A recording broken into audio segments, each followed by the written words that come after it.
Well, hello, good morning, and welcome once again to the Rude Boy Sound.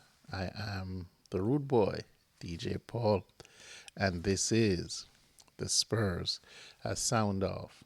And today we are taking on Liverpool, the top of the table. That's where we are today. That's where we're bringing our observations from today. And as you can see, I'm all merched out today. What can I tell you? It is a big one. It is a big one, and we want to build on what happened with United.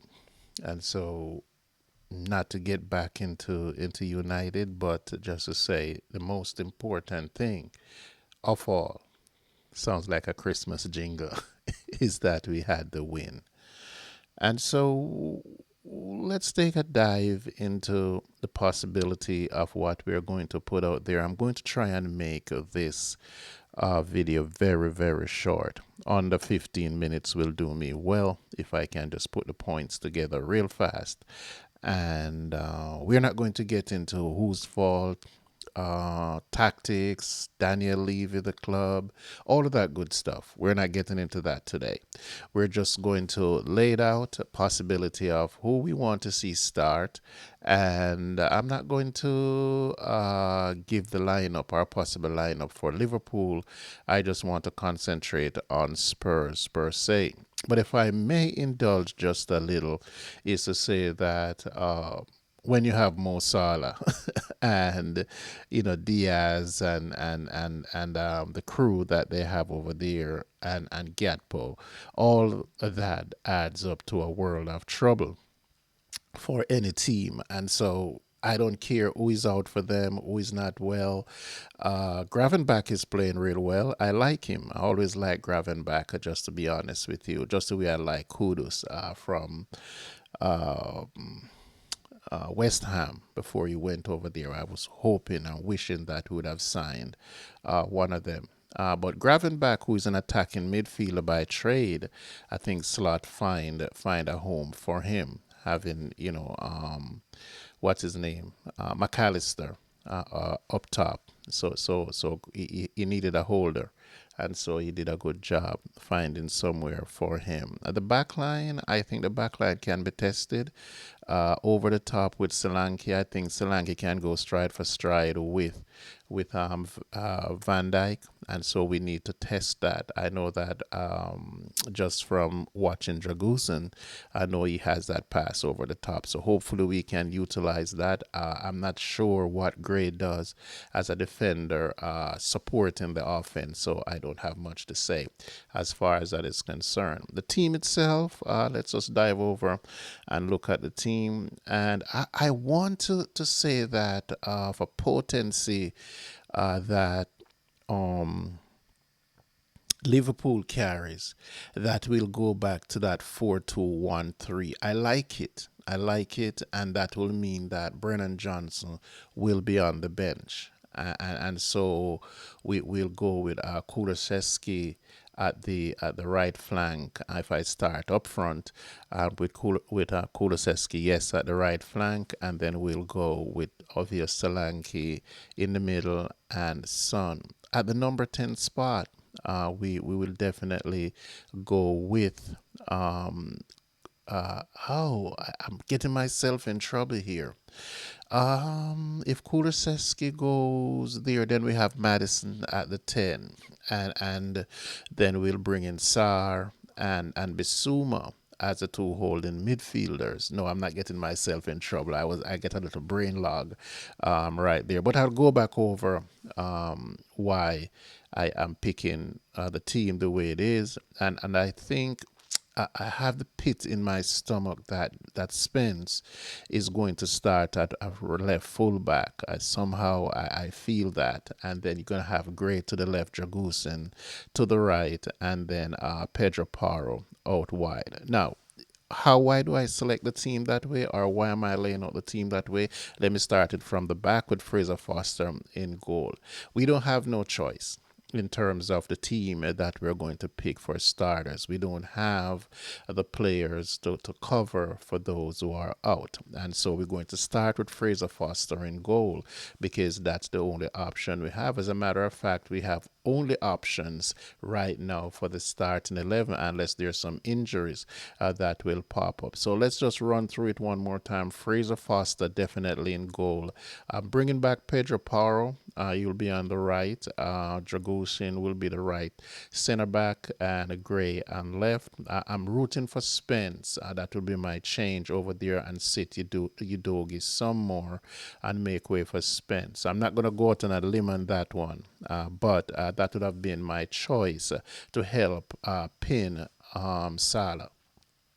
And so for the formation change, which will help out the back, and this is why I'll go to a 4-2-1-3, because now you can have both Sar and Bissouma, two athletic players. I know that sometimes Bissouma gets a lot of flack, but when you're not getting the insulation of your fullbacks, you're going to be exposed. And so therefore, because that's the way we're going to play, we're not going to change. I'm not going to battle with Ange about how he do his thing.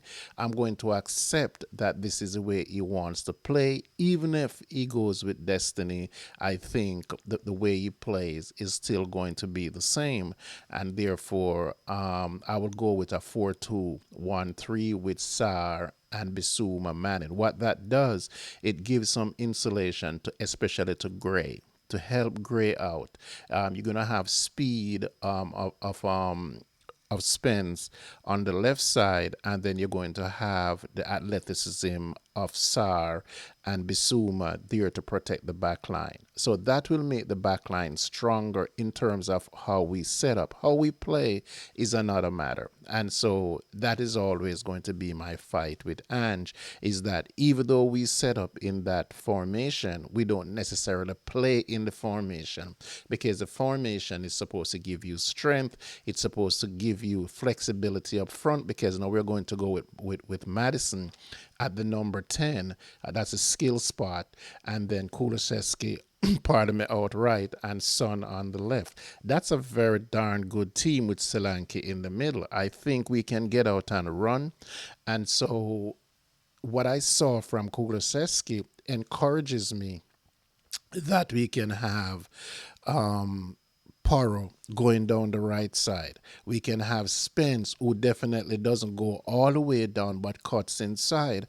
But I don't think Spence is one of those players like Udogi, who drifts inside. I think he goes partially, which is good, because then it add more to the midfield area, and then he has the pace to get back, because Spence is very, very quick.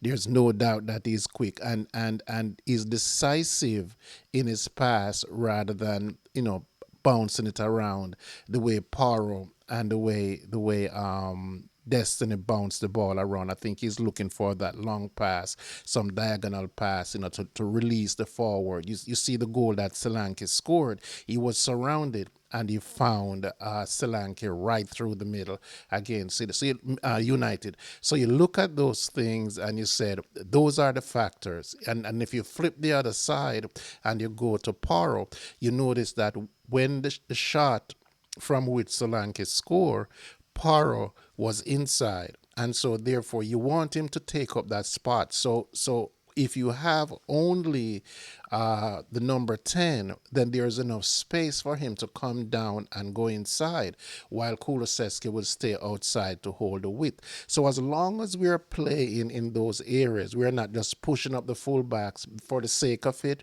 then there can be some symmetry between how they play in the attack and how they come back and defend, because now you're not giving up everything behind you for the sake of offense. So I'm leery as to whether or not that's how we're going to play, and so I'm hoping that the game itself dictates that's the way we're going to play, rather than the way we usually play, where we're going to just force the two fullbacks up. Hopefully, with the central defenders and we don't have much behind that except for Dorrington, then we have to take care of the two that we have there, which is Gray and Dragusin, because there's practically no help to if something should happen to both. So we have to make sure that we are not overextending them with the high line, because the high line seems like it's claiming a lot of victims, and so I want to see something a little bit more subdue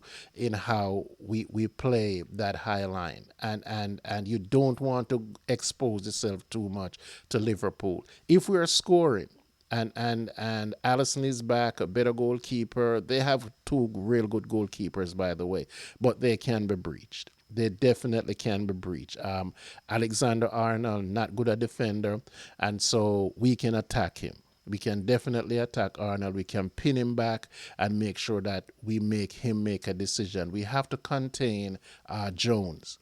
Definitely have to contain Jones, because Jones is the one at the top of the key that makes everything work for them. And so we definitely have to control him.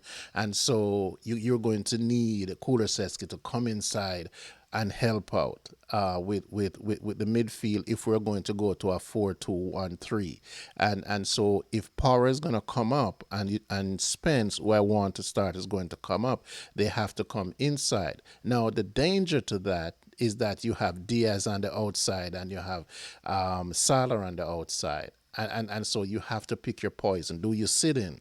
Which would have been a better choice, to sit in and try to keep them in front. So what we can't do, in other words, we can sacrifice offense.